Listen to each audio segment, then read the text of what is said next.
Good afternoon, everyone, and welcome to this first session of Green Shoots times ESG. We're absolutely honored to be here today, live in Google. For those of you online, also welcome. And today's session is about the FinTech imperative, building nature-positive outcomes. So why are we doing this? Why have we got MAS here with Green Shoots? Why is Google supporting it? Really, it's all about the drive for data. And in particular, we're looking at ESG, or environment, social, governance data. How do we make decisions on our future if we can't even understand the baseline of where we are now and where we need to go to? And so this really is the first of a series of events that we're looking at to launch our ESG Impact Hub, which is a physical space, but also to match our Project Greenprint, which is all about aggregating data, how we can get access to better quality data, and how can we really move the needle ahead on environmental, social, and governance issues. So I'm very honored to be joined here today by many other guests. As said, thank you to Google for hosting us, and we hope this will be the first of many events that we hold. So why do we look at data? If you saw the release of the IPCC report this week, we are getting messages like there is a moral imperative that we do something now on climate change. I think really we've socialized the idea that climate change is bad, it's coming for us, we need to do something now. But what about nature? What about biodiversity? Are they separate issues? How do we look at them, particularly from a financial perspective? Are we putting money into how we can have nature-positive outcomes? And then what is the role of FinTech? Is there a role for FinTech to help us provide solutions so that we can get hold of that data and make better assessments? And so joining us here today, we have Tony Goldner, Executive Director from the Task Force for Nature-Related Financial Disclosures, to help us have a look at what the TNFD is and what it means for data and how we can get further information. Tony, please welcome on stage. Thanks, Tony. Thank you, Tony. So Tony has been in the role of Executive Director of the Task Force for Nature-Related Financial Disclosures. Hereafter, I am going to call it the TNFD because it's quite a mouthful. But he's only been in that role for the past 6 months or so, is that right? Yep. And before that, he's really had a highly esteemed career across multiple different functions. I think probably the only person who I've met who's been in a diplomat, who's worked in the financial sector, and has worked in consulting. And so he brings all of those skills together with him, as well as degrees and many other experiences working around the world, to his role with the TNFD. Now, other than TNFD, it's a very long phrase. Could you talk to us about what is the TNFD and what are you trying to do with it? Sure, thanks, Darian. And first of all, great to be with Green Shoots. It's a fantastic initiative and a great, very diverse crowd. So I'm looking forward to the discussion today. TNFD, why were we created? Well, about half of the world's economic output has been assessed as being moderately or highly dependent on nature. And of course, at some level, it's 100%. If we didn't have our natural systems, we would probably be on our way to extinction as a species.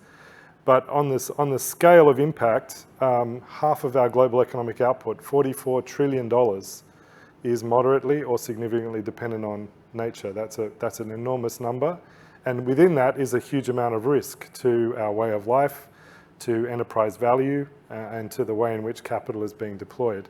And that was really the instigation for the creation of the Task Force on Nature-Related Financial Disclosures.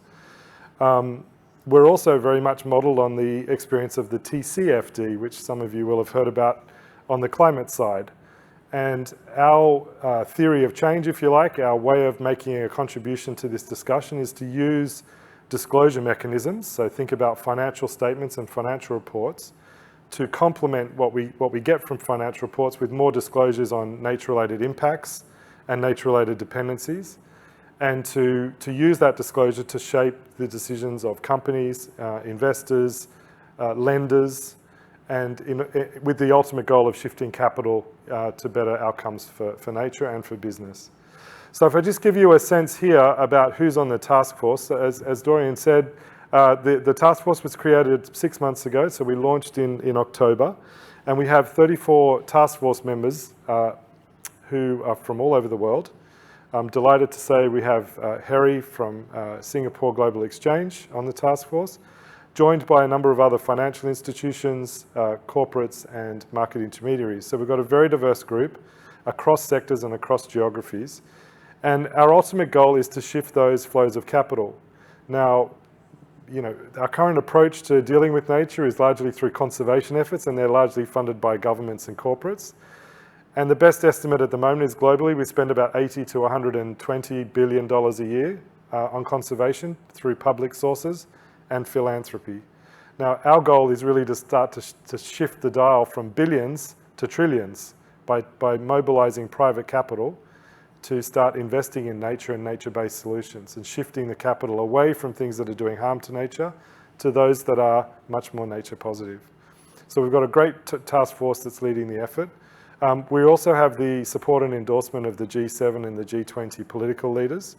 And we have a fantastic platform of science and knowledge partners underpinning the technical work that we're doing as a task force, including many of the leading science bodies, all of the standards bodies, groups like the OECD and others who are contributing to our effort. So it's a very multidisciplinary, multi-sector global initiative. So what's the essential approach that we're taking to using financial disclosures to shift those flows of capital? Well, it starts with what's called a natural capital approach. In the science, it's been established for several decades now that we can think about nature as being constituted of environmental assets, trees, oceans, rivers, etc. Those assets provide our prosperity with services, ecological services. The flow of clean water, pollination services to pollinate the crops that we use for our food supply. So assets provide services, and it's those services from nature to business that feed into our production models, our business supply chains, products and services, and they ultimately flow through to enterprise value, which of course is what financial markets make investment decisions around. So here you can see in a very simple sense the link between environmental assets and services, nature on the one side, and financial decision making on the other side in the form of enterprise value. And critical to that is really understanding not just what is our impact on nature, so business's impact on nature, but also how is business dependent on nature, and in what ways do we understand those dependencies? And I'd put it to you, maybe we want to discuss this more. I think a lot of businesses and financial institutions have a blind spot when it comes to understanding their dependencies on nature. We take an awful lot for granted, and in that lies risk. And that's what we're trying to shed more of a light on. Understanding impacts, understanding dependencies, and if we can do that, we can understand risks and also the tremendous opportunities that come through innovation. Many of you in this room will seize on the opportunities to create new business models to channel that money into a much more positive direction. So that's really the sort of underlying approach. 2 or 3 weeks ago, we released what we call a beta version of our framework. Those of you in software will understand the idea of putting out a prototype product and benefiting from feedback from your users. We've taken a leaf out of your playbook and said, well, the best way to develop a complicated framework like this is actually to do it with the market, not for the market. And so we have moved quite quickly in 6 months to put out a first version of our framework to open it up for consultation and feedback and pilot testing, much as you would with a prototype software product. And we're inviting now the market to participate and give us feedback as we go through an iterative process of product development. So we've put out what we call version 0.1. We've got a couple of iterations earmarked over the next 18 months before we're due to publish our final report and our final recommendations in September. So for those of you in software development and tech, you'll be very familiar with the approach we're taking. It's quite unfamiliar in the world of finance. So it's been a bit of a journey getting financial institutions and companies on board with this idea that we would put something out that's not quite complete and ask the market to help us refine and develop it, but that's the approach we're taking. And so far, the response has been really positive. And we know we've got a lot of work to do, and we're looking for very diverse input as we go forward over the next 18 months. So essentially what's in the framework? There's really three components to it at a very simple level. The first one is what I'd call definitions and core concepts. It was very apparent to us when we started this work that the nature agenda is very, very new. Everyone's got their head down trying to make sense of climate change and what does that look like for financial institutions and companies to respond to the urgency around climate action. Nature is a whole new topic, and so what we needed was a language system, a way to have this discussion between government, business and civil society. And so using the established science, the international best practice science, we've put forward a set of core concepts which we hope become the foundation for a conversation around nature and nature-related risk, in the same way that today we are talking about net zero and carbon budgets and parts per million. These are the building blocks of our common vernacular now on climate and climate action. So that was the first step, provide the building blocks for the market to have a discussion around nature. The second is a set of disclosure recommendations. So what should we want as society, companies to disclose alongside their financial statements in order for all of us as investors, whether it's through pension funds or through asset managers, asset owners, etc., what do we want to know about their interface with nature, both those impacts and the dependencies that I talked about before? So again, we've built on the leadership of the TCFD process, and we're working on a number of further iterations and adaptations to the TCFD guidance that was put out several years ago. And the third area of the framework is around very practical how-to guidance. So many market participants said to us, don't just tell us what to disclose, we actually need to know what we have to do internally. What's the analytic process look like? And this is where there's a lot of exciting innovation, I think, that needs to happen around data, metrics, and the platforms that can inform that analytic process. As I said, this is all incredibly new for the vast majority of market participants. There's a huge amount of work that needs to be done on the data and metrics side. And so many of you, hopefully, will step forward and help us figure out what that landscape looks like and how it could evolve. And I'm sure it will throw up many interesting product and service opportunities going forward. So those are the three key elements. I just bring your attention to the box on the bottom left-hand side of the page. We also published a discussion paper on the data landscape. So over the last 6 months, a subset of the task force has looked into the issue of the data landscape supporting nature and nature-related risk disclosures. And we've assembled an initial point of view and posed a number of questions. And I'd really invite all of you to have a look at that paper and give us your feedback. Many of you are innovators and service providers in the data landscape, and we really need your input to know where the opportunities are and how we might sort of close the data gaps and provide high quality data services to the market. Because as you know, ultimately what financial institutions want is high quality comparable data. And we're a long, long way from that at the moment on nature and nature-related risk. So that means huge opportunity. So just a final couple of points, looking ahead, what are we working on, what's coming up?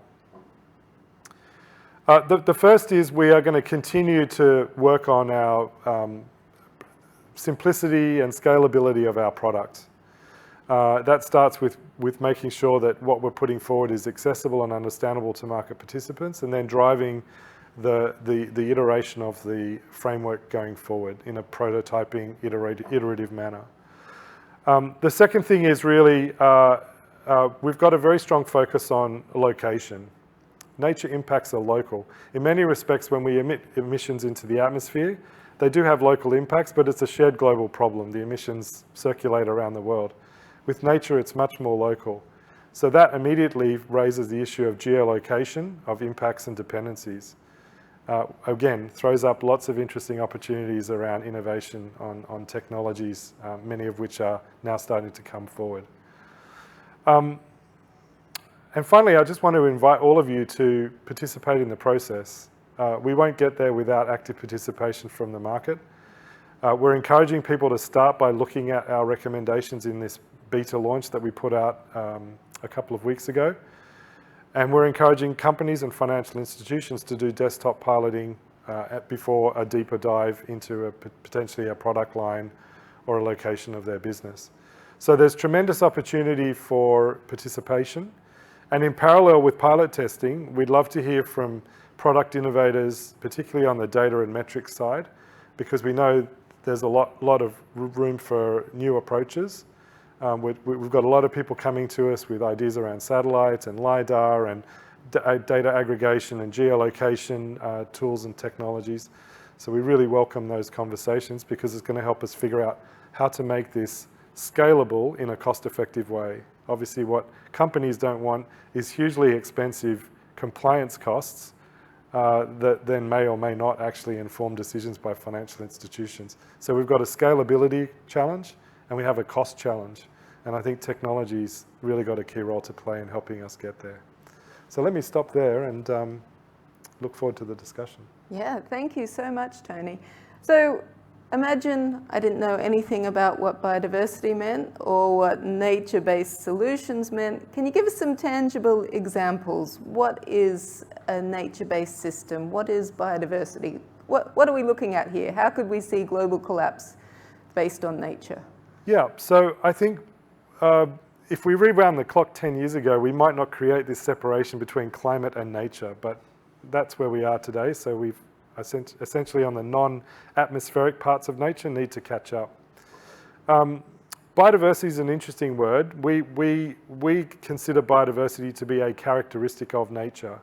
Ultimately, what do we care about? We care about resilient ecosystems that protect and nourish life on the planet, not just our lives, but the life of species, flora and fauna.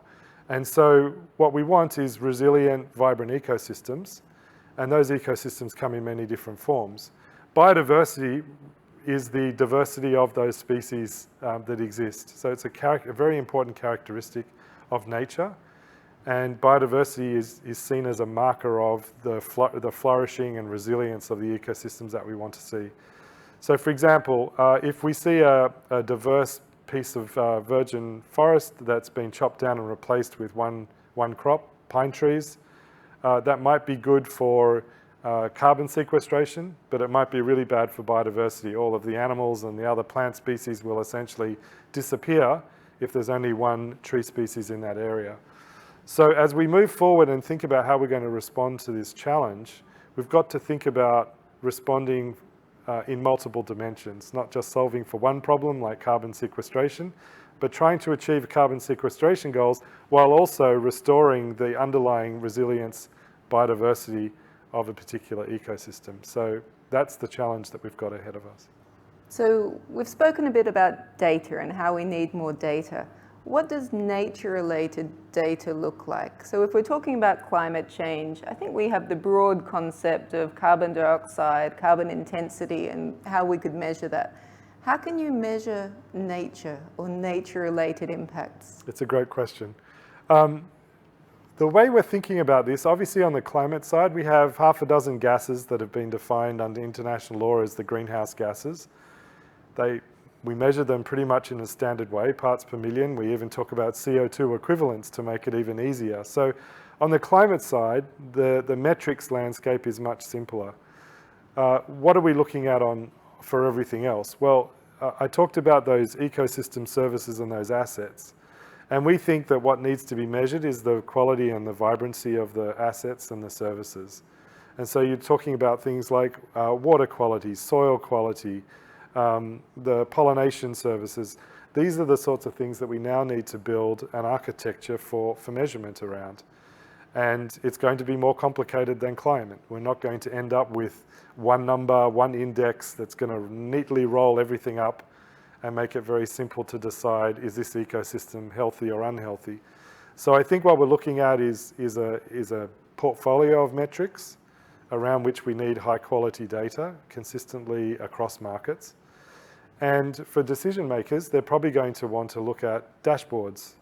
So much as we look at a number of financial indicators for the financial health of a company, we'll want to look at a number of indicators to assess its interactions with nature, its dependencies on nature, and the nature-related risks that flow from that. So if you were, say, a bank or an insurer, and you mentioned that nature-based impacts tend to be very localized, how would you look across a region, or even globally if you're a global financial institution? Is that a really large dashboard, or is it subsets of a dashboard? How do you start to think about the scope of where this data will apply? Yeah, so what we've heard from the task force is that financial institutions obviously look at data in an aggregated sense across sectors or investment themes, but they still need to roll up that data from their investees or the companies that they're lending to. So while they may not use all of the specific data that we would want to see a company collect, we've got to make sure that there is an aggregation function that can roll up this data so that it's usable by financial institutions looking across sectors, geographies, investment themes, etc. So this is the work of the task force that we've got ahead of us in the next 6 to 12 months, is figuring out what do we need to measure, where are we going to get the data from, and then what are the different information requirements for different decision makers. It will be different for companies than it is for financial institutions. Within financial institutions, it'll be different for banks as it will be from pension funds or insurance companies. So this is all ahead of us. We will be starting to work in sector-based working groups so that we can drill into some of these issues in more detail as we go ahead in the next 6 to 12 months. So this is my final question just for you, and then I'll bring others up that I can also grill on the panel. But if you had to say the one thing that we're really lacking now, what would it be? What do you think this audience can help us find out? I think the really big question on our minds right now, having got the beta framework out with the basic elements, is what's the right architecture for measurement? What ultimately is it that we want to measure? What does that look like? And then how are we going to scale up globally the metrics, the target, and the data to support that? So I think this audience is a fantastic place to have this conversation because you're really pioneers and innovators on much of this landscape, and we're going to need your engagement to help crack that problem. But obviously without a robust, scalable system of metrics, we won't be providing comparable data to decision makers, and that's fundamentally what it's going to take to shift those flows of capital to nature-positive outcomes. Thank you. So I think that's very true. It rings true. At MAS, we often talk about the 3 Ds. So definition, what is it that you're looking at and how you're trying to measure it? Data, what are you actually measuring? And then disclosures. How are you sharing that, and how can people then make a decision? And I think we then need to start looking at the next step, which is impact. How are these decisions having an impact? Now, we've got some fabulous panelists, so I'd love to invite them up on stage because they each work in different aspects to nature-related financial disclosures, and I think it'll really help us go into a little bit more detail.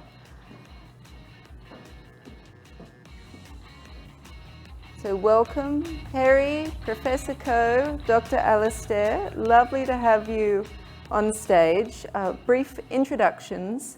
Ms. Harry Cho is Managing Director and Head of Sustainability and Sustainable Finance at the Singapore Exchange.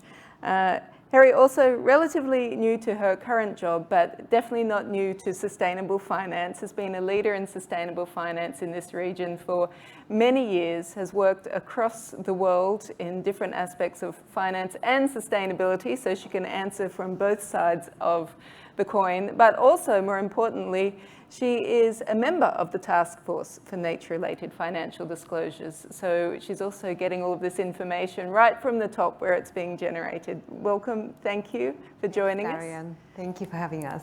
Next we have Professor Ko. Professor Ko brings 16 years of international research experience in the field of sustainability and environmental science, and he's worked in institutions across Switzerland, Australia, and the United States.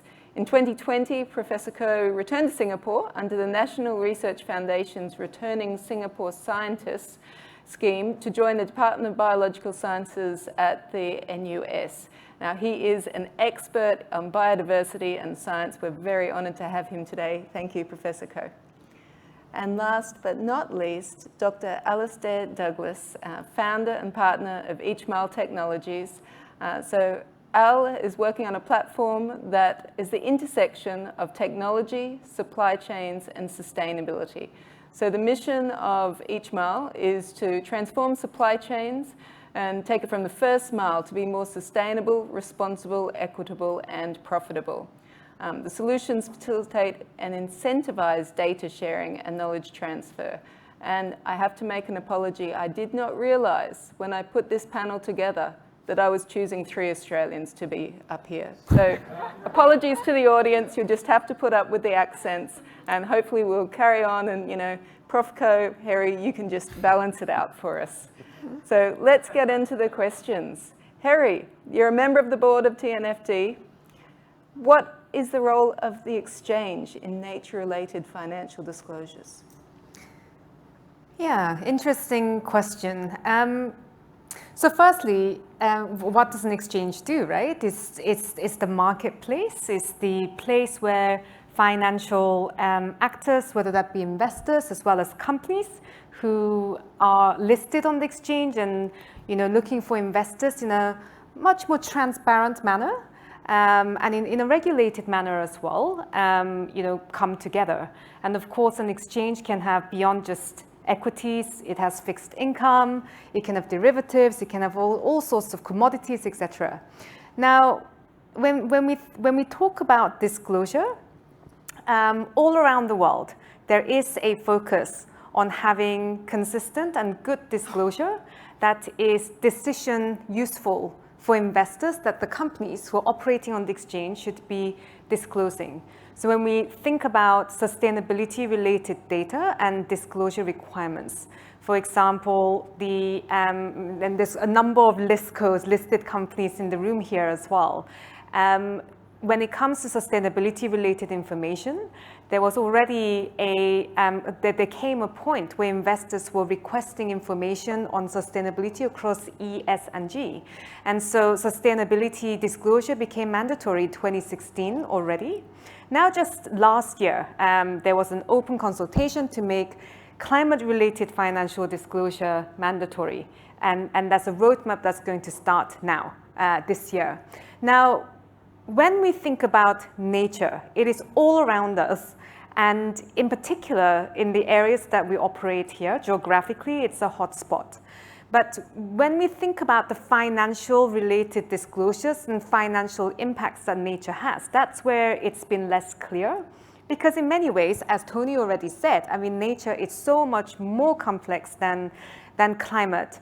And so, whilst we realize, as the timeline for TNFD shows, that it will take some time of good experts in the room to work through what it means to have a disclosure standard framework, governance structures, risk mitigation strategy around this as a guidance.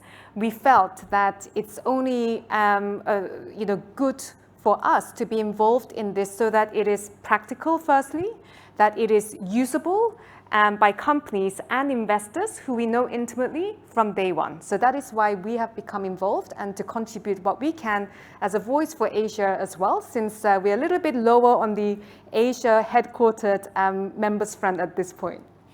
Wonderful, thank you. So from that financial markets perspective, where you obviously have a lot of experience, what information do you think is needed to assess nature-related risks?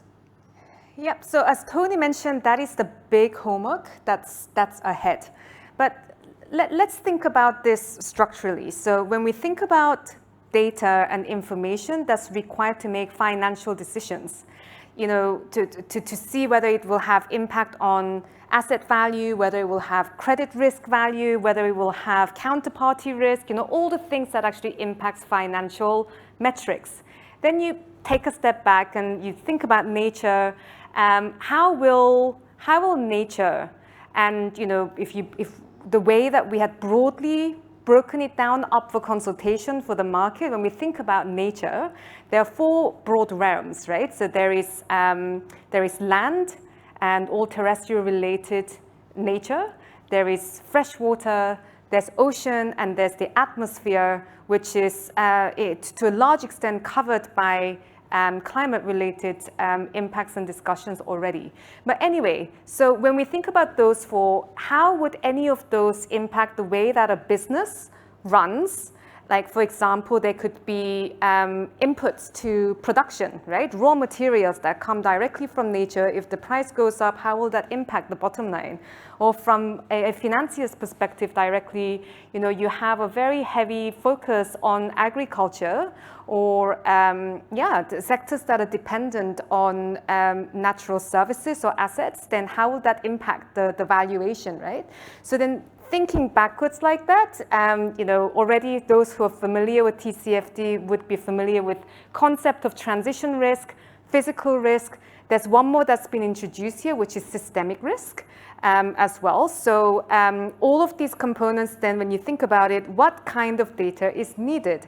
Now, there is no dearth of data out there. Let's be clear on that. And one of the work that the task force did already in the past 6 months was doing a stock take of all of the potentially decision useful information and data, taking a slightly narrower scope on just forestry and water alone. There were more than 40 data sources that may be decision useful and that are relevant, but that link to the decision useful data that will lead to metrics and targets and all the way flows through to financial impact was not clear. And so the work ahead that we have to do is looking at those 40 sources of data. It goes all the way from, when you think about water, WRI's data, WWF's data, aqueducts data, they're all in that long list, right? How do we go from that long list to decision useful data, whether that be location specific data, because nature at the end of the day is very location specific, right? Or is it impacting data around services, ecosystem services? So all of these things are what we're going to be breaking down in the coming 6 to 12 months to really understand the decision useful data that's required on a per nature category basis and link that all the way to decision useful metrics. Thank you. Now, you mentioned about TCFD, so the Task Force for Climate-Related Financial Disclosures, and I'm sure there are some people in the audience here who are having to report under that framework now. Have you got any good news to say there's some synergies? You've learned something from TCFD, maybe you can apply it to TNFD. Yeah, so one thing that we have been vocal about as a task force member, as have been a number of those who are really deep into reporting on TCFD, and those range from F&B consumer companies all the way to FIs and agri companies. There's a whole variety of TCFD reporters already. I'd say it's probably fair to say a few common threads came out as things that we should incorporate into the design from the get-go, which is actually incorporated into that framework that Tony showed already. So number one, it is not enough in the get-go, when already nature is much more complex than climate, to only have recommendations of what needs to be reported, and therefore case studies, very important. Sector-specific information, which came out a bit later, it didn't come on the get-go from day one for TCFD, right? So we're trying to incorporate all of this from day one. And thirdly, piloting. So again, the disclosure framework came out for TCFD, and all the pilots started on a sector-by-sector basis. So that we are incorporating into this beta framework system, the pilots from the get-go. So that's one. And thirdly, just really thinking through that data component. So again, it's not enough to say this is the type of information you need to disclose. There's been already sort of pooling of information that's already available. So now really thinking through how do we, should there be a pool, like a big data lake of sort of information that's already there? Is that something that TNFD should help? Is there some way to help in the standardization of data somehow? So all the things that many of you in the room are probably thinking about, these are all the things that the TNFD members are currently thinking about. How do we make it more efficient for the users of TNFD to be able to utilize it in a more efficient manner? I like that analogy, the data lake. How do we go swimming in the data lake and get out the other side without drowning in it? Thank you, Harry. Let's move on to Professor Koh. Prof. Koh, you have been working in conservation for many years here in Singapore and internationally. Can you please explain to us why is biodiversity so important in this region in particular? Sure. Thanks for that question, Darren. And also, before I answer that question, just wanted to thank the organizers for the opportunity to be here today to talk about one of my favorite subjects, biodiversity and nature.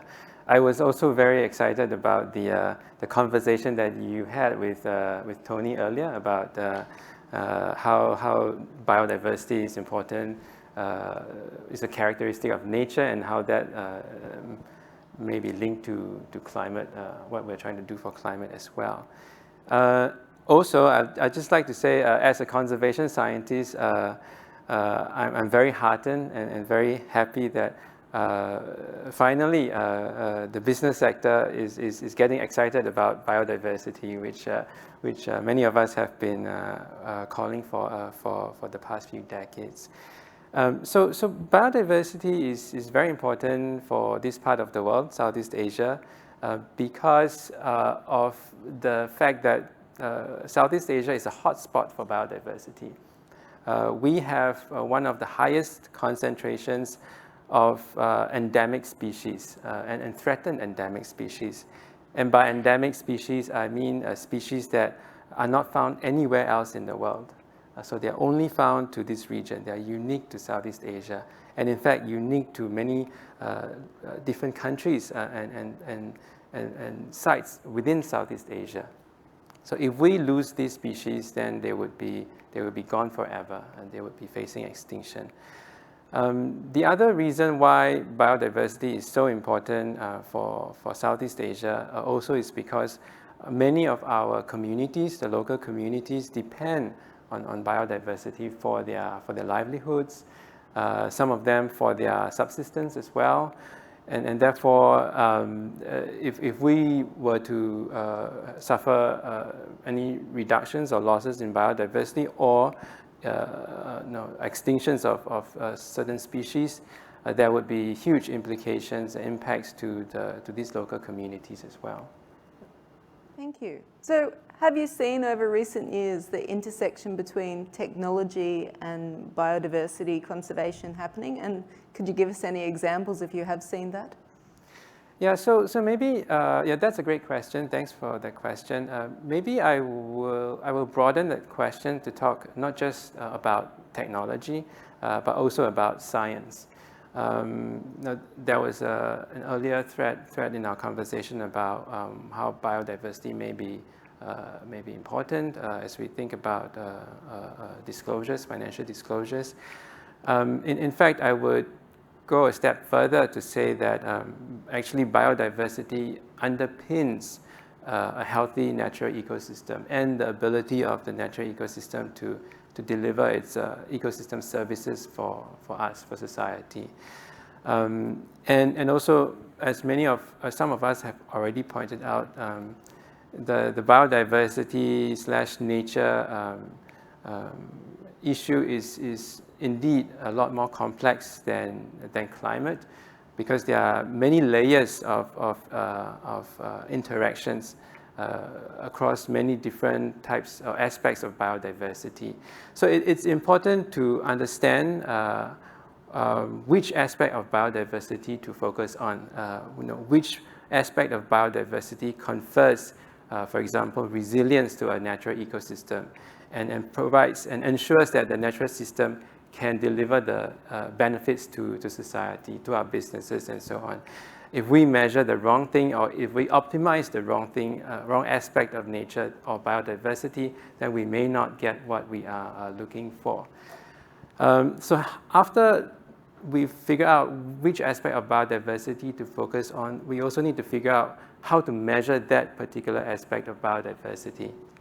For example, if it turns out that forest cover is an important aspect to focus on and to optimize, we also need to consider that there's the quantity of forest cover, the amount of forest cover to think about, as well as the quality of forest cover.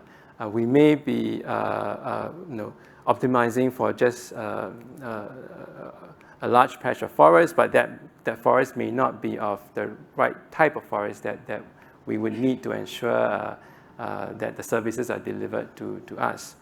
And moving on, the third point would be after we figure out how to measure that particular aspect of biodiversity or nature, we also need to figure out cost-effective ways to monitor them, to monitor these different aspects of biodiversity and nature.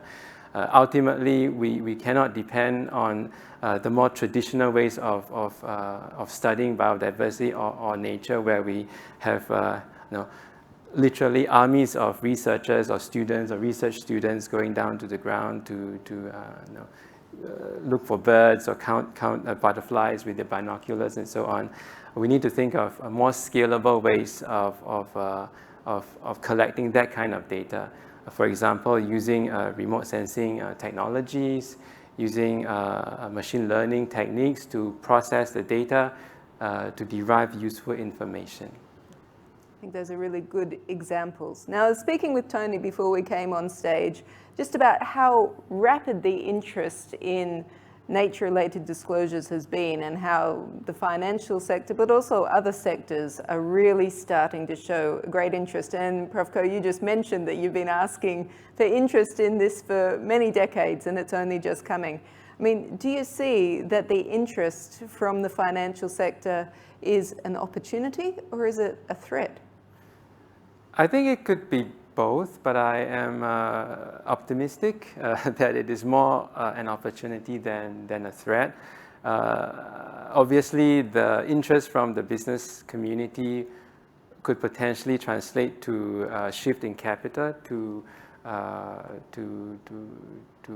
provide the resources that we need to protect our remaining natural ecosystems, remaining nature, as well as to restore and rehabilitate those that may have been degraded or lost over the years. So that potential shift in capital is definitely something that we conservationists would be very welcoming of. It may be a threat if we optimize for the wrong thing, or we prioritize the wrong thing. There was an example about how when we think about nature-based climate solutions, there is the risk that we might end up investing in protecting or growing, not protecting, but growing monoculture plantations just for the sake of capturing carbon or sequestering carbon. So perhaps there may be also similar risks in the biodiversity or nature arena that we need to be aware of to avoid that kind of perverse outcomes or perverse incentives that might result in those kinds of outcomes. Thank you. So, Dr. Alastair, I'm going to turn my focus to the end of the panel here, but you've been working at the intersection of technology and the real economy for many years now, and I will say Al and I have actually been to farms. I've seen him working with fish. He's an expert, but really looking at what that intersection is, particularly on commodities like seafood and palm oil. So how do you see that technology is providing better access to data, and what are some real use cases that you've seen? Thank you, Darren. Yeah, we obviously have mobile phones in our lives, a little too much, certainly in my children's lives. But they're a great access. They're a tool to obviously set up communication with producers, with fishers and farmers. They all have them in their hands these days, and they're transitioning from feature phones to smartphones, and they're using them for banking, and it's their computer. And IoT sensors are coming more into supply chains and on farms, extracting the sorts of data that we need to better understand what's happening on a farm or on a fishing vessel. There are a number of challenges, of course, getting the data that we need. There's the volume, the variety, the velocity, and the veracity of the data. And from the technology side, there's accessibility challenges as well, so technological and economic. And then there's the capacity to be able to use the technology, digital literacy, for example. And then there is the incentive or sort of return on investment, if you like. It's not a clear-cut case. In the seafood industry, a lot of people don't realise it's the most traded food commodity. 1 in 10 people on the planet derive income in part or in whole from the seafood industry. Yet 95% of our seafood and over 90% of the people employed in the industry are in developing nations. Australia imports 70% of its seafood. The United States imports 90% of its seafood. And for many, many years now, it's been an externality. We spend 10% on our food, whereas in the developing nations that produce our food, spend more than 50% on it. And the damage that's been caused has been significant to the environment and the social fabric. So we need to provide them with systems because we're demanding traceability. And traceability is the ability to know where your food comes from. Unfortunately, according to Standard Chartered Bank, only 6% of firms in the world have any sort of visibility in their supply chains. And that is a major problem because if we can't trace back to the source of our seafood, we can't identify, verify, and reward sustainable and responsible production. So it's really mission critical that we get that. Yet we're demanding that they actually use traceability systems and provide the data. There are significant amounts of data, of course, that are required from a fishing vessel. And we talk about decision useful data. Who's it useful for? That's one thing we have to ask. When we talk about ESV, we often forget that nature is not just there to serve us, there's an intrinsic value to it as well. But with regards to fishing, if you look at the Code of Conduct for Responsible Fishing, set by the UN's FAO, you have to make sure that the target species is sustainably managed. The incident catch, the bycatch, all the things you catch along the way is sustainable, and the habitat is being not impacted in an unsustainable manner. Now, let's think about the amount of data you have to look at there. Biological data on the target species. One net can bring up 200 species of bycatch. The habitat, the number of species and the environment that's being damaged along the way, that is a significant amount of data. You can get that certified, MSC, Marine Stewardship Council, as being sustainable, but it could be caught by a slave and processed by a child.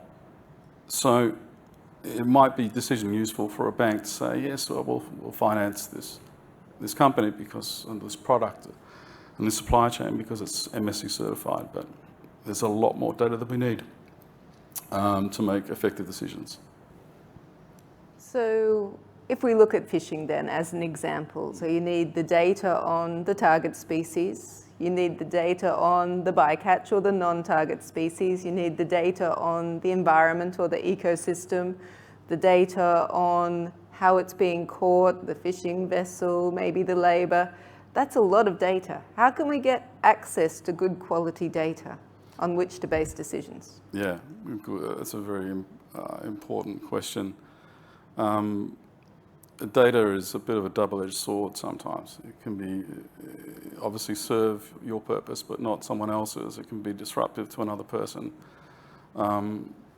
Getting good cold chain time temperature data, for example, if we can get that from the start of a supply chain, we can move from risk-based use-by dates that forces companies to throw away perfectly good seafood. And by the way, 40 to 60% of our seafood is discarded, lost or wasted through supply chains, yet 90% of our seafood species are at maximum exploitation or being overexploited. The problem is that if you start using time temperature sensors, we could move to evidence-based best before dates, but someone is missing out on a sale. The person in the middle is quite happy when a retailer has to throw away perfectly good seafood because they have to put another order in.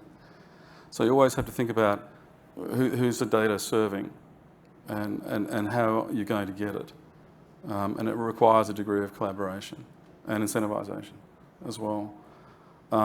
So, yeah, there are many challenges. I could go on, but I'll stop there. Well, I'll pick up on one point you just mentioned there at the end, which is incentivizing data collection. I think most of us just think the data's out there in the ether or maybe in the lake, but actually it needs to be collected somehow. Prof. Ko spoke about AI and remote sensing. I mean, how can you incentivize people to collect good quality data? So we've been working on that. We built an app in partnership with the US State Department called MFish, and we made it free to access and free to use. So hoping that fishermen would enter their catch data, which is incredibly important data for giving them ownership of stock. We actually need to, and this is the key part of the incentive at some point, we have to give fishermen ownership of stock. We need historical catch data to do so. Once they own a stock that they can pass down to their children, they're incentivized to not just protect it, but grow that stock of fish back to its original size if it's been overfished. The problem is that governments have to give them that ownership, and they don't trust governments. They don't want to pay tax, and they don't trust their own governments. A lot of them are corrupt. In developing nations, they certainly are, the local officials. So how do we find a way to incentivize them, get this data? It's been something that we've been working on with blockchain and blockchain tokens, and allowing the market to price the traceability data and reward the upstream actors for sharing that data. And then we can aggregate and anonymise that data for communication to government to generate informed policy, and transition to rights-based fisheries management, give them ownership at some point further down the track when we disaggregate it. So I think ownership is the key. Then you have a look at IoT now. A lot of farmers in Europe are very sceptical about the farm management application companies that are trying to sell them a system. But they view it as an IoT that's literally drawing data out of their farm. So they're being charged to get descriptive analytics that aren't really that useful to them. They don't own the data. It's being used to refine algorithms that will eventually they'll have to pay for as well. So it's about finding ways to give ownership. And obviously blockchain is very useful for that as well. Thank you. Now, I promise this is the last question I'm asking, and then I'm turning it over to the audience, both those of you in the room and those of you online. So please start thinking about what questions you'd like to ask the panel. But I'd like to end with a final one to bring it back to the fact that we're here at Green Shoots. Green Shoots is all about collaboration, harnessing the power of technology. I mean, how do you think the FinTech industry can help on this question of nature-related disclosures? And I'll ask each of the panelists, maybe Tony, I'll come to you first. Do you see that there's a particular role here to play, or is it that we need to kind of play it by ear and just bring everyone together and see what comes out? Well, I think this might be one of those challenges where the innovation will help to determine the best path forward. This is so complex that I don't think there's going to be a one-size-fits-all solution. And so this really is the time for innovators, FinTech innovators included, to come forward with ideas, suggestions. I'd like to think that the beta framework we put out is just the start of a conversation. So hopefully you have the chance to read it, to have a look at it. Hopefully it triggers some thoughts and ideas. We welcome your suggestions. But I think, in a complex, multi-dimensional challenge like this, we need to sort of let 1,000 flowers bloom and then see which ones can be taken to scale. So I see this as an inherently innovative challenge and path forward. Thank you. I like that idea, letting 1,000 flowers bloom. And I think at the end, we'll talk about how we're planning to have some accelerators later on this year. And I hope that biodiversity can be one of those topics. Harry, what do you think? Yeah, so, since we've been talking about data, right? Although, of course, data can be double-edged sword, like mentioned. The intrinsic innovations needed are not different from what the community here is used to. So, for example, traceability is going to be very important. Verification is going to be very important. Application of AI is going to be also important, and there is going to be this, and there already is an explosion of data and providers of data for this. And just, if I can just add one more, those who've been looking at climate tech, for example, all of the building blocks that you've been creating for things like verification of, carbon scope 1, 2, 3 emissions, etc. Keeping in mind that's, as I mentioned, the atmosphere segment of nature. All of these segments will apply, and even in carbon credits market, there is this big application of technologies in, carbon credit verification, for example, as can be seen for Climate Impact X, how they're applying that as well. So as this discussion on what is needed for disclosure evolves, and across the and as the definition of decision useful information for financial community for one, as well as corporates who need to assess what is the risk and the mitigation aspects and the opportunities, right? So these are the sort of decision useful information for economic and financial decision making. I would really encourage to understand what are the metrics and targets and requirements for disclosure coming out, and apply your skill sets on technology to what, a very complex set of problems. Thank you. Professor Koh? Yeah, sure. So maybe I will answer that question coming more from the angle of R&D, of research. In our work at the NUS, at the Center for Nature-Based Climate Solutions, although we've been putting the focus on nature-based climate solutions, the focus on climate, we've also been looking at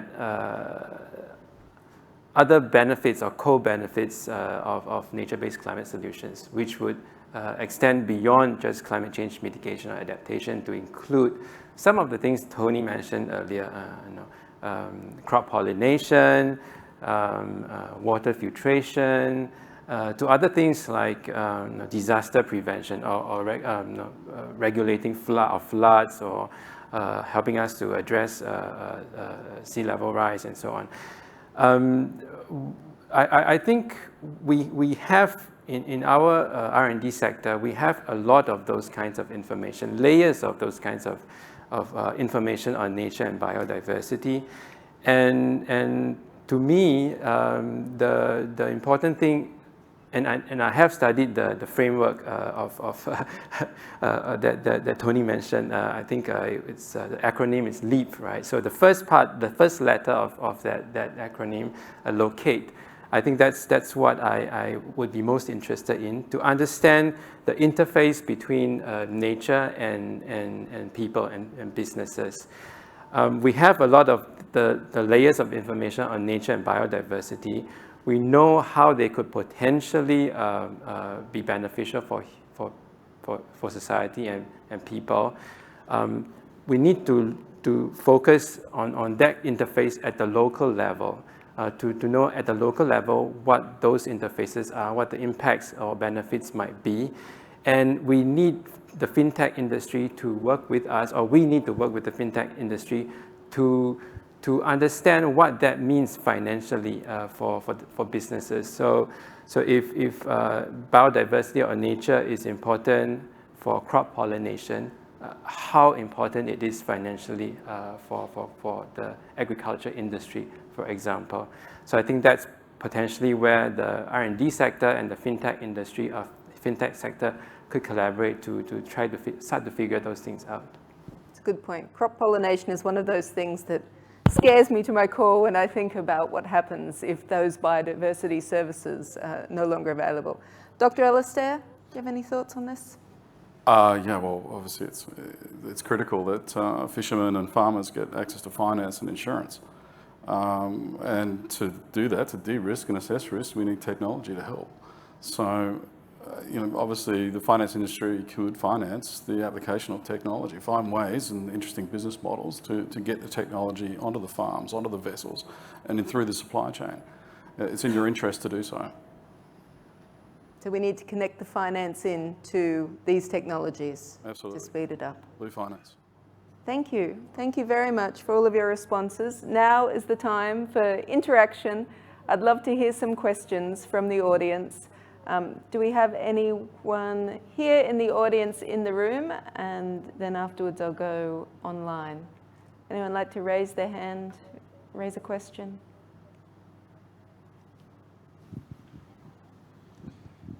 Thank you. I'm Juan Madera from IBM.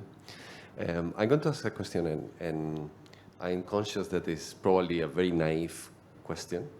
It seems to me that what we're doing as an industry is we're trying to collect huge amounts of data on a series of very complex benchmarks or taxonomies, industry by industry, etc. Right? And we are trying to translate this data to assess nature, which actually is based on the concept of thriving, right? Into financial metrics or metrics that we understand in our world, which is not based on thriving, it's based on growing. We measure GDP, we measure revenue growth. It's all about growing. We go from thriving to growing. And therefore, we need to capture lots of data to make this complex translation in order to make decisions. But it's not aligned. There is a misalignment between nature, which is thriving, to economy that is about growing or not growing. Shouldn't we focus on measuring how CEOs or presidents of companies should run the businesses on a concept of thriving, and then make that translation a lot easier? I know that's not easy, and I know that's very naive in a way, but shouldn't we start in the other way? And hopefully, I think that would simplify that complexity of the data that we're talking about right now, because it seems to me that the task is just monumental. It's just huge. Thank you. There's no naive questions. They're all foundational questions, and I appreciate that you asked it. Is there any particular member of the panel that you'd like to hear from? Otherwise, I'll just open it up to the panel. Who'd like to take this one? I'll look at you then. I'll jump in. It's a good question, flipping it around the other way. I think we would still end up with a question about, well, what would constitute a thriving company that would warrant setting incentives around? So I don't have the answer to that, but one interesting example that comes to mind, I saw recently coverage of, or a question that was posed, should CEOs of large food and beverage companies be rewarded in their pay packet by eliminating plastic straws? Right? Now, you could say, well, they should do that anyway. They shouldn't have to be given a X million dollar bonus just because they write a decree and eliminate plastic straws. So I think it comes back to incentives and what do we as society really value. And so, I don't have a simple answer to your question, but, at the end of the day, I think what's clear is we need thriving, resilient ecosystems to underpin our future prosperity. And that has not been the focus of our attention. We've taken all of that for granted. Economics and finance literature has largely treated those as externalities, as we all know. And here we are now trying to reverse that mindset. And the question is, how do we best do that? So, but it's a good point. Maybe it's a combination of the two perspectives working together. You know what, if I can just add to that. Having worked in commercial side of sustainable finance for quite a number of years already, what I find is it's not just about knowledge. It is about moving minds of people, right? Sort of inspiring them to want to do something that is above and beyond the KPIs that they're used to and have seen. And I've always found that when there is a change within an organization, there is that one leader or two leader that steps up and says, you know what, I'm going to give some freedom to my people to dedicate some resources towards this for something to happen. And when the framework still is set to be, let's say, financial metrics, and there's quarterly or annual, half a yearly reporting if you're listed entity, etc. It's a bold move to be taking those kind of shots. Now, I'd like to go back to a paper called Tragedy of the Horizon, which is specifically talking about, and that's by a man called Mark Carney. And essentially, this was already from like 6-7 years ago. What he mentioned was, when you think about more holistic picture of humans and our livelihoods and the planet, you can't be looking at it in the time frame, right? That the financial and the business community looks at, which is quarterly, half yearly, at most, yearly basis, right? And so what the sustainability community is looking to do is how do you break this down into a short, mid, and long-term impact? Okay, and this is what TNFD is going to be doing as well. Because if you only look at that 1/3, the 1/3 of the year or half a year time horizon, you will not be able to capture what thriving means, right? So if we have different time frames to assess and understand what thriving actually means, then you can actually work backwards to take action that's needed earlier, right? And then KPIs, very important. This is going to be rising and rising in every boardroom and the management team. Even in my own organization, whilst we already have it embedded in the KPIs, we're thinking through again, how do we make this more practical and more impactful in the KPIs at the most senior levels? Yeah. Can I just add to that? Sure. Just a little anecdote to add to the point. I was in Sydney the other day, and someone made the point to me that there's another really interesting pressure point in this whole discussion around changing corporate behavior, to Harry's point, and it's the war for talent. And the point that was made was that companies aren't interviewing university graduates, it's university graduates who are interviewing companies. And the question that keeps coming up are questions around, culture, the S in ES and G, around values, and around environmental and sustainability performance. So I think for company executives that are not responding, they face multiple risks, right? They might get cut off from sources of finance. They might lose out in the war for talent. And they might lose customer loyalty and retention as consumer behavior shifts. So I think there's a number of other pressure points that might get us to the same outcome that you're alluding to. I think that's a really good example, because the TNFD hasn't just developed in a vacuum. It's actually in a whole system of other pressures on why, whether it's corporates or directors and governments, need to look at this. I think it links in well with a question we've had from online, which is that ESG reporting isn't new. Many organizations have been doing it for many years. But is it time that we should have a conversation about data ownership, similar to big tech companies and consumer data? So I might direct that down to Alastair, Prof. Co. Do you have any thoughts on who should own the data? Certainly, do we pay for data? How do we look at data? I think the provider of the data needs to own it, but I think to facilitate the collection of data, people should be incentivized to put sensors on farms in supply chains.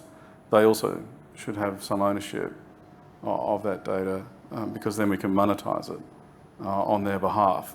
So a farmer can't really understand what the benefit of a dissolved oxygen sensor is, and what it means for him. But a person who wants to sell him that is struggling. But if they put that on the farm, we can start to sell that data to people that want to sell the farmer an aerator to increase his oxygen levels, whether he needs another one, what the competition's like. So we need to find ways to essentially monetize it and bring all the actors together to benefit from them.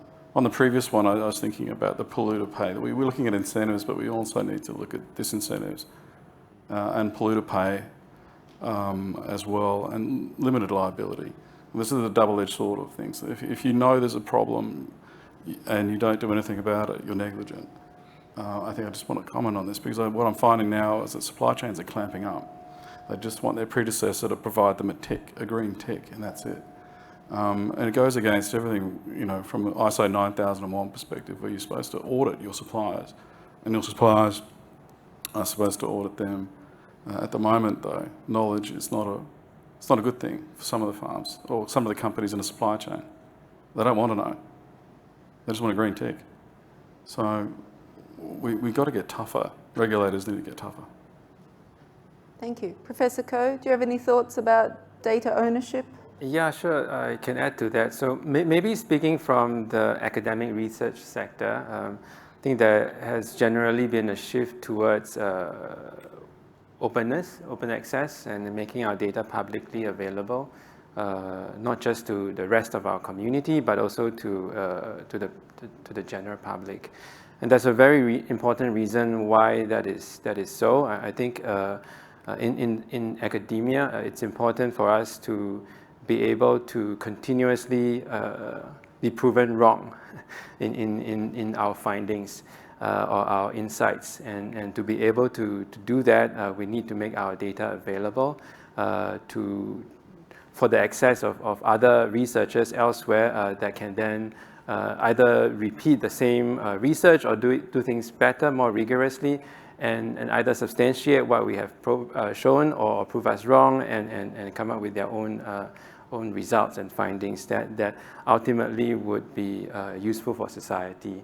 So I think in terms of raw data, I think I'm definitely for making them publicly accessible. But I also agree with Alistair to the extent that what that data means, in terms of information. After we process the data, we get useful information or actionable information, then there might be some good reasons to make that proprietary, to incentivize the creation of more of those kinds of actionable information. Yeah. Thank you. Do we have another question from the audience here in the room? Everybody's shy? Oh, here we go. Thank you. There's a microphone coming. Please introduce yourself too. Thank you. My name is Ariel from Forum for the Future. I know some of you on the panel. I've met you before. I'm from the United States, and of course, one of the countries is Alaska, where there's this great oil asset, and all the citizens of Alaska benefit from that asset. Now, that's an extractive business model, and that's not what we want to replicate in terms of nature. But I'm curious, when we talk about the future of data and conserving nature and biodiversity, could you ever see on that third horizon of in terms of the future, something where the value of within the country that the citizens might hold that in terms of the natural assets of that country? I know it's an out of the box question, but I'm wondering, sort of in the long term, could we ever have those countries that have incredible natural assets actually be valued on a national registry rather than a sort of supply chain registry? So is that directed to I'm looking at you the most for some reason, but Looks like you've been spotted there. So do you mean being valued for its intrinsic value? Yeah, I think, of course, certainly. I think a large segment of any society would be we want to be able to do that, not just in the United States, but also here in Singapore, for example. And in fact, maybe this segment of society are often also the ones who are dissatisfied with what other segments of society are trying to do in terms of putting an economic value to nature, because that sort of ignores or de-emphasizes the intrinsic value of nature, and that could lead to some perverse outcomes. So I'm definitely all for having a way to capture this intrinsic value of nature. And I think in many ways, that's what a lot of us in the academic sector, or ecologists or conservation scientists at least, have already been doing in terms of coming up with, for example, ways of mapping out where these hotspots of biodiversity might be, what I mentioned earlier. Of course, Southeast Asia, as I mentioned, is one of the, actually contains several hotspots of biodiversity. So in many ways, we are already doing that. And that's also why I mentioned earlier that I'm very happy that is finally taken more seriously. I don't think it necessarily hurts to also have that financial lens over that intrinsic value, and having that financial lens is important for shifting capital to do more in terms of how we can protect or restore biodiversity. Yeah, but I think you're right, and Alistair also mentioned that we should recognize the intrinsic value of biodiversity and nature as well. Thank you. I might go to another question that we have online.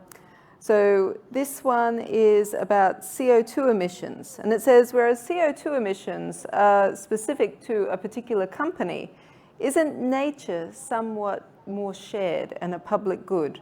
So for example, bees are part of nature and a public good, not owned by a particular company. So how do we look at nature-related disclosures from this perspective that really everybody has some level of ownership in nature? Maybe, Tony, I am looking at you, but then others can Eye contact is dangerous. Yeah, so an interesting example here. So we have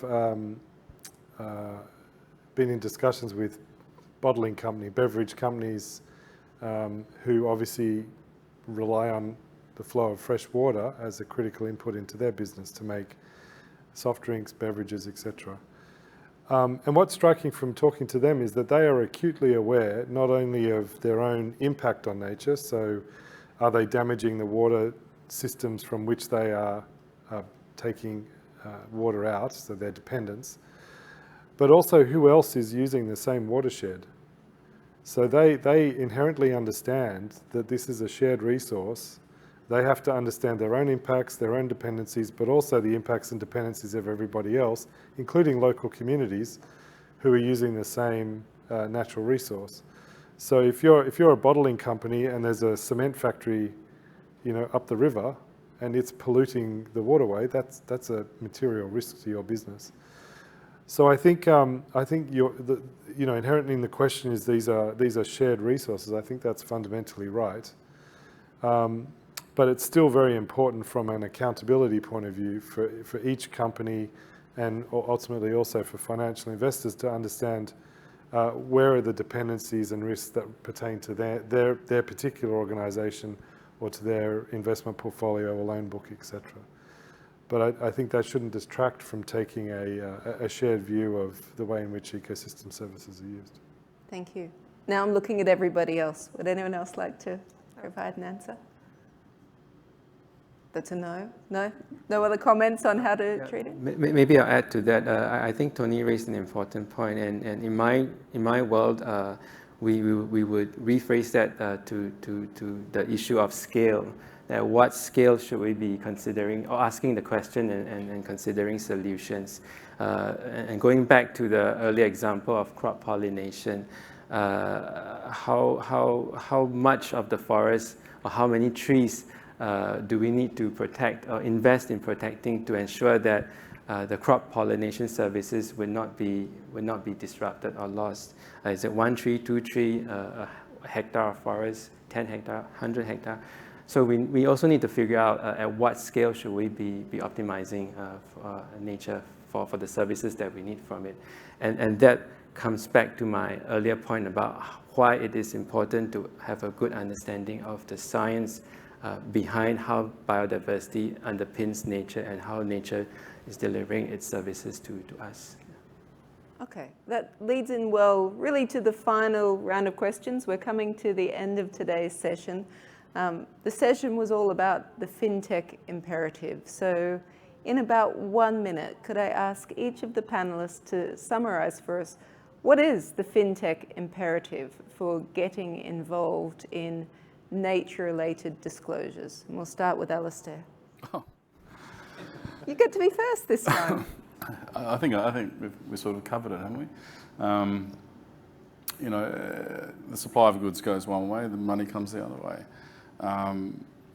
We obviously need data to help de-risk and assess risk for finance and insurance that is currently inaccessible to the majority of the people that produce our food.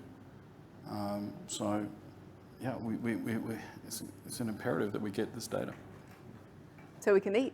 That's an imperative. Yeah, in a sustainable and responsible manner. Thank you. Prof. Ko? I think for me, as a conservation scientist, it's obvious why biodiversity and nature is important.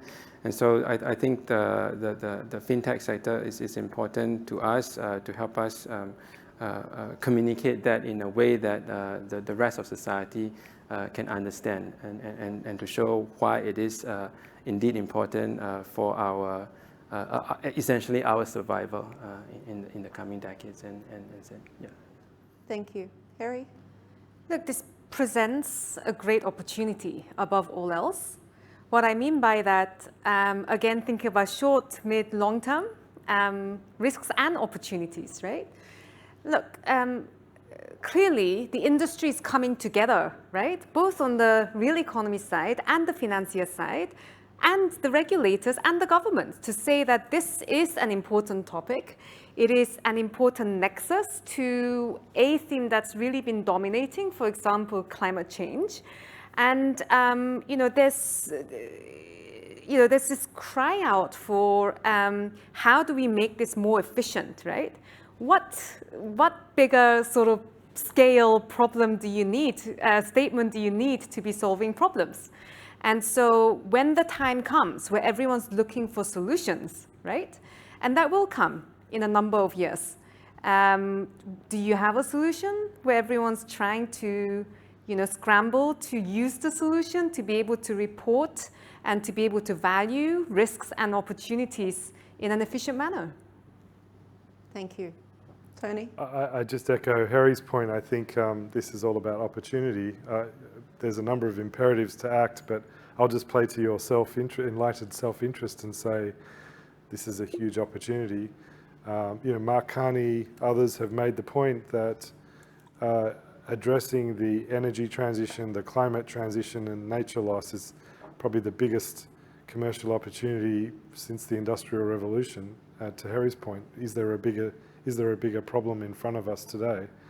So stepping forward with solutions to tackle a challenge at that scale is going to be incredibly beneficial to society and potentially incredibly lucrative for those companies that come forward with solutions that can scale. So I would play to your enlightened commercial self-interest and say, come forward with the ideas, because this is a huge problem that needs solutions at scale. I mean, 14% of venture capital money today is going into climate tech. Climate has been brewing for, I don't know, since 2015, right? Really, that's when, how do you say this? Like, it just blew into everyone's minds, right? And so today, 14% of VC money is going into that. Valuation of these companies, oh my God, they're like the hottest cakes out there, right? So we're looking at an opportunity where, 3, 4, 5, 6 years' time, you're going to be seeing what you're seeing in the climate world, but for many, many other aspects of nature and environment.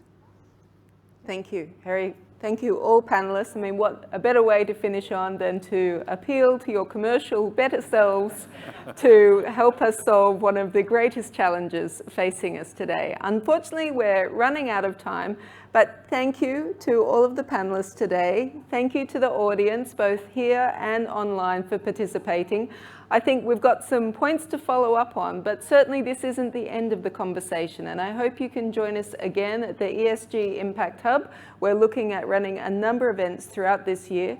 Thank you very much to Green Shoots for hosting this session today, and I hope we can continue to work with the FinTech providers here in Singapore, but also globally.